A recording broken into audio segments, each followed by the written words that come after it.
the former president's secret white mansion, and a government scam to defraud the poor and vulnerable. Just two seismic investigations in Mexico that were helped by the country's publicly funded but autonomous transparency institution. Arturo Angel worked on one of them. If this institution didn't exist, none of these investigations, which have proved wide-ranging corruption, would have been possible.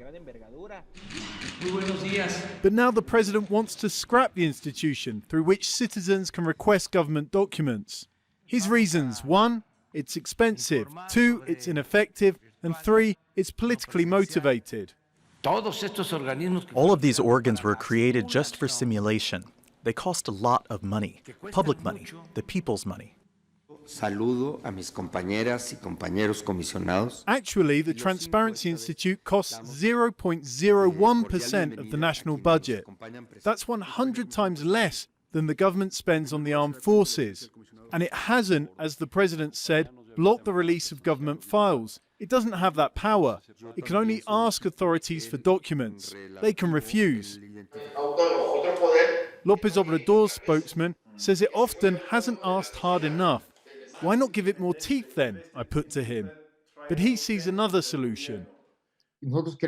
What we want is a law that forces the government to make contracts public and be transparent, that has teeth, so that the judicial power can force the government to open up certain information. So it would be the same as now, but without the need for this committee of 10 people who make decisions without transparency or efficiency.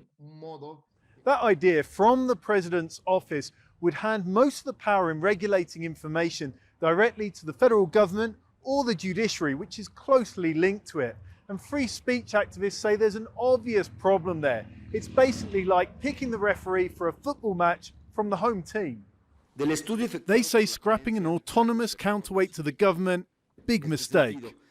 We believe that this would be a great regression in terms of human rights. The institution was the result of a civil society effort.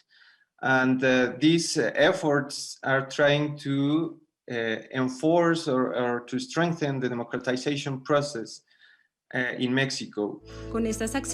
So the question remains, why doesn't the government want to improve the Transparency Institute rather than putting more power into its own hands?